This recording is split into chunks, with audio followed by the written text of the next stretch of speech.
دینی الاسلام دینی الاسلام، اندھیرے چھٹے اجالا ہوا، ظلم و ستم کا ازالہ ہوا، دینی الاسلام دینی الاسلام۔ الحمد للہ رب العالمین والصلاة والسلام علی سید الانبیاء والمرسلین، اما بعد فاعوذ باللہ من الشیطان الرجیم، بسم اللہ الرحمن الرحیم، الصلاة والسلام علیک یا رسول اللہ وعلی آلک واصحابک یا حبیب اللہ، الصلاة والسلام علیک یا نبی اللہ وعلی آلک واصحابک یا نور اللہ۔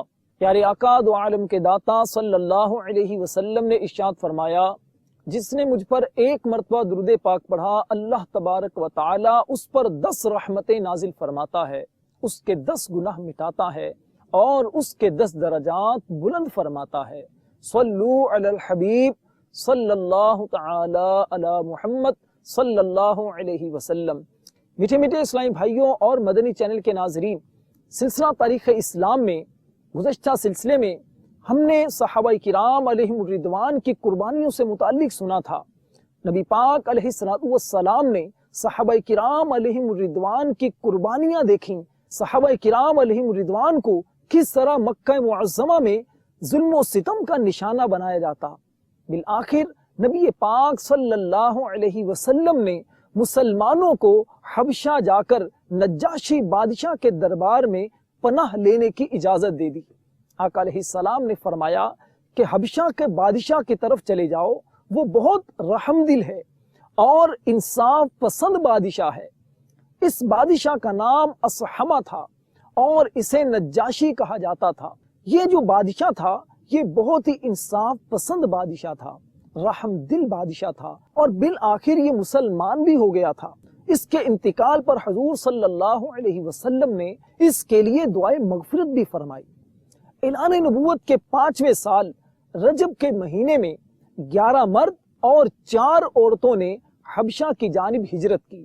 ان ہجرت کرنے والوں میں سیدنا عثمان غنی ذو النورین رضی اللہ تعالی عنہ اپنی زوجہ بنت رسول سیدتنا رقیہ رضی اللہ تعالی عنہ کے ساتھ شامل تھے۔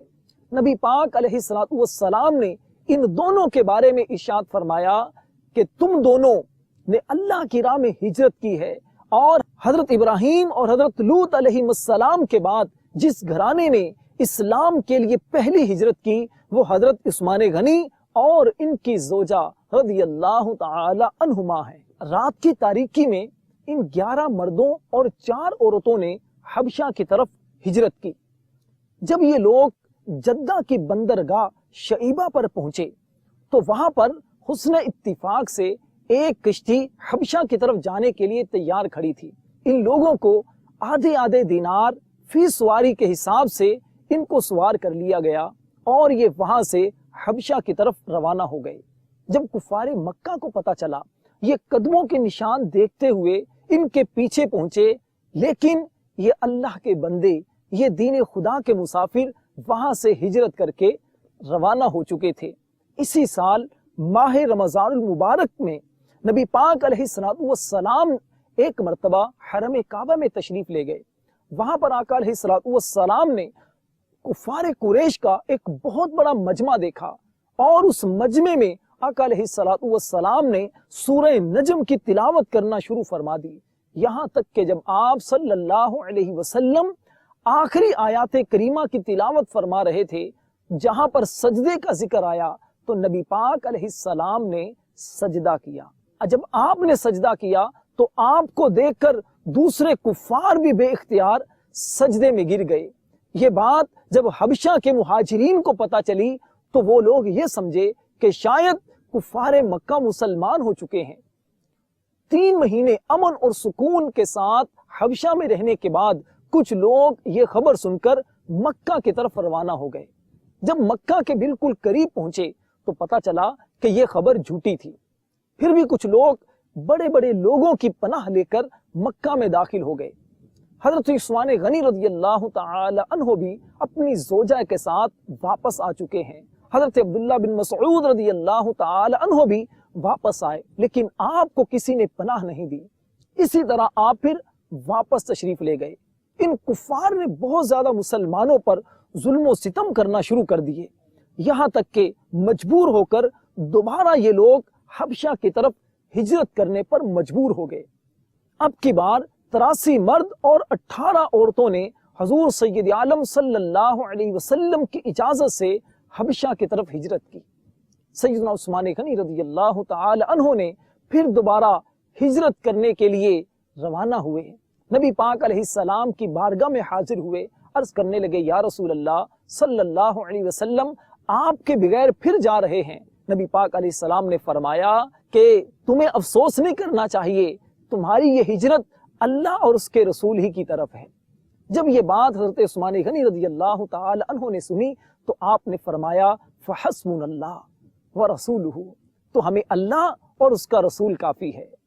یہ دونوں پھر دوبارہ ہجرت کر کے حبشہ کی طرف چلے گئے۔ اب کی بار حضرت سیدنا جعفر بن ابی طالب رضی اللہ تعالی عنہ بھی ان لوگوں کے ساتھ تھے۔ جب یہ لوگ نجاشی کے دربار میں پہنچے تو نجاشی نے ان کا بڑا احترام کیا، ان کے لیے امن اور سکون کے ساتھ جگہ مہیا کی۔ کفار مکہ کو جب پتہ چلا کہ مسلمان یہاں سے ہجرت کر کے حبشہ جا رہے ہیں، ایسا نہ ہو وہاں پر ایک لشکر تیار کر کے ہم لوگوں پر حملہ نہ کر دیں، اس خیال کے تحت ان لوگوں نے حبشہ کی طرف نجاشی بادشاہ کے دربار میں 2 لوگوں کو بھیجا۔ یہ 2 لوگ وہ تھے جو سیاسی امور کے ماہر تھے، جو بات کرنے کے بہت زیادہ ماہر لوگ تھے، ایک عمر بن عاص اور دوسرا عبداللہ بن ربیعہ۔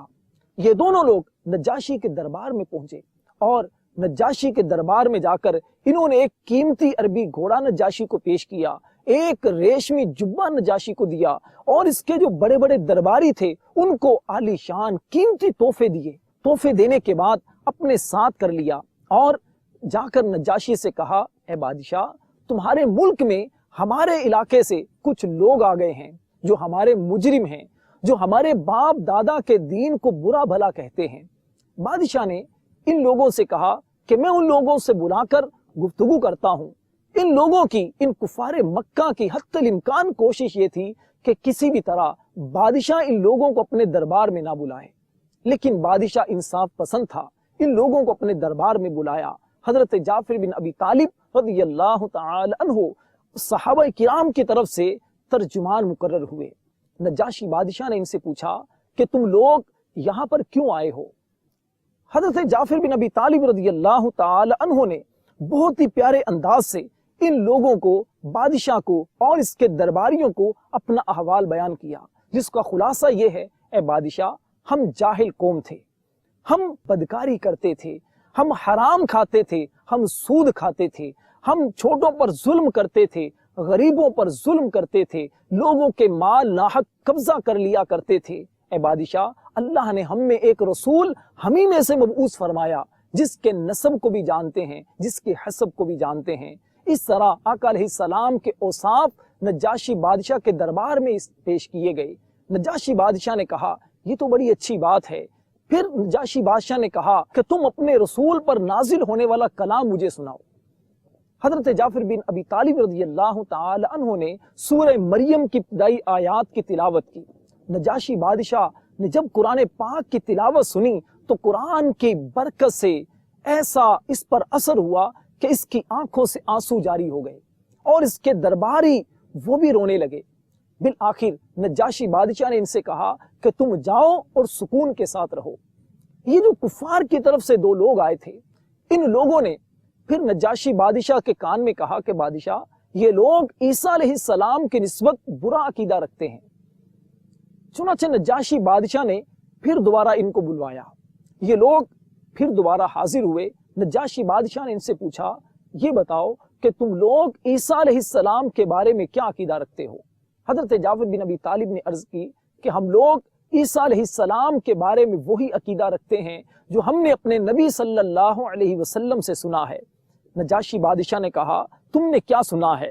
آپ فرمانے لگے ہم نے یہ سنا ہے کہ نبی پاک علیہ السلام نے فرمایا کہ عیسیٰ علیہ السلام اللہ کے بندے اور اس کے رسول ہیں، وہ جو کنواری مریم کے شکم اطہر سے بغیر باپ کے خدا کی قدرت کا نشان بن کر پیدا ہوئے۔ نجاشی بادشاہ نے بڑے غور سے یہ بات سنی اور سن کر کہا کہ بلا شبہ انجیل اور قرآن دونوں ہی آفتاب ہدایت کے دو نور ہیں۔ اس نے زمین سے ایک تنگا اٹھایا اور کہا کہ عیسیٰ علیہ السلام کے بارے میں تم نے جو بیان کیا ہے اس تنکے سے بھی کم یا زیادہ نہیں ہے۔ یہ بات سن کر نجاشی بادشاہ نے کہا کہ بے شک وہ اللہ کے رسول ہیں جن کی بشارت عیسیٰ علیہ السلام نے انجیل میں دی ہے۔ اگر مجھے سلطنت کے بادشاہت کے کام نہ ہوتے میں خود ان کے قدموں میں حاضر ہوتا۔ بہرحال حضرت جعفر بن ابی طالب کے ہاتھ پر انہوں نے اسلام قبول کر لیا۔ پھر اس نجاشی بادشاہ نے اپنا بیٹا نبی پاک علیہ السلام کے پاس روانہ کیا اور کہا یا رسول اللہ صلی اللہ علیہ وسلم، اگر آپ حکم فرمائیں تو میں بھی آپ کی بارگاہ میں حاضر ہو جاتا ہوں۔ پھر نجاشی نے اپنی قوم کے 70 آدمیوں کو آقا علیہ السلام کے پاس روانہ کیا۔ ان 70 آدمیوں کو حضرت جعفر بن ابی طالب رضی اللہ تعالی عنہ اپنے ساتھ لے کر نبی پاک علیہ السلام کے پاس غزوہ خیبر کے موقع پر جبکہ مسلمانوں نے قلعہ خیبر کو فتح کر لیا تھا وہاں پر حاضر ہوئے۔ اعلان نبوت کے 6 سال حضرت سیدنا امیر حمزہ رضی اللہ تعالی عنہ نے اسلام قبول کیا۔ ان کے اسلام قبول کرنے کا واقعہ بھی بڑا دلچسپ ہے۔ یہ صبح شکار کے لیے نکل جاتے اور واپس آ کر سب سے پہلے خانہ کعبہ کا طواف کرتے۔ ایک مرتبہ ابو جہل نے دیکھا کہ نبی پاک صلی اللہ علیہ وسلم کسی جگہ پر تشریف فرما ہے۔ ابو جہل اس جگہ سے گزرا تو یہ دیکھ کر غیظ و غضب کی آگ میں جل گیا۔ نبی پاک علیہ السلام کو اس نے برا بھلا کہنا شروع کر دیا، لیکن نبی پاک علیہ السلام خاموش رہے۔ اس خاموشی سے چڑھ کر یہ اور غصے میں آ گیا اور اس نے نبی پاک علیہ السلام کو مارنا شروع کر دیا۔ آقا علیہ السلام زخمی ہو گئے لیکن اسے کوئی جواب نہیں دیا۔ یہ واپس آ کر خانہ کعبہ میں کفار کے مجمع میں آ کر بیٹھ گیا۔ امیر حمزہ رضی اللہ تعالی عنہ جو نبی پاک علیہ السلام کے چچا ہیں اور آقا علیہ السلام کے رضائی بھائی بھی ہیں، جنہوں نے حضرت سویبہ رضی اللہ تعالی عنہ کا دودھ پیا تھا اور نبی پاک علیہ السلام نے بھی سویبہ کا دودھ پیا تھا، اس اعتبار سے دونوں رضائی بھائی بھی ہیں۔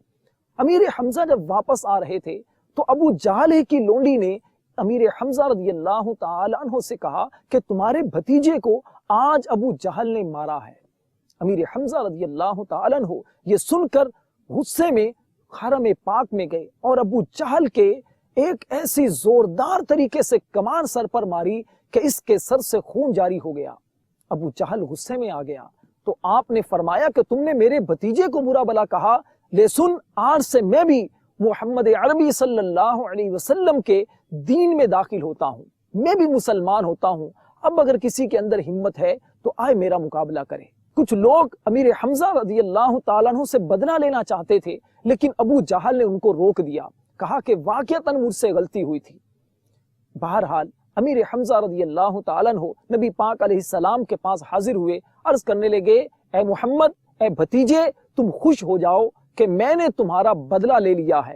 نبی پاک علیہ السلام نے فرمایا ان چیزوں سے میں خوش نہیں ہوا کرتا، میں خوش تو اس وقت ہوں گا جب آپ کلمہ پڑھ کر مسلمان ہو جائیں۔ چنانچہ حضرت حمزہ رضی اللہ تعالیٰ عنہ کلمہ پڑھ کر مسلمان ہو گئے۔ حضرت حمزہ رضی اللہ تعالیٰ عنہ کے 3 دن کے بعد حضرت عمر رضی اللہ تعالیٰ عنہ بھی کلمہ پڑھ کر دامن اسلام میں آ گئے۔ آپ 40ویں مسلمان تھے، اسی لیے آپ کو متمم الاربعین یعنی 40ویں کی تکمیل کرنے والا بھی کہا جاتا ہے۔ میٹھے میٹھے اسلامی بھائیوں اور مدنی چینل کے ناظرین، انشاءاللہ آئندہ سلسلے میں نبی پاک علیہ السلام کی مبارک زندگی کے بارے میں، مسلمانوں کی قربانیوں کے بارے میں انشاءاللہ مزید بیان کیا جائے گا۔ دعا ہے اللہ کریم ہمیں عمل کرنے کی توفیق عطا فرمائے، آمین بجاہ النبی الامین صلی اللہ تعالی علیہ وسلم۔ صلو علی الحبیب صلی اللہ تعالی علی محمد صلی اللہ تعالی علیہ وسلم۔ دینی الاسلام، دینی الاسلام، اندھیرے چھٹے اجالا ہوا، ظلم و ستم کا ازالہ ইসলাম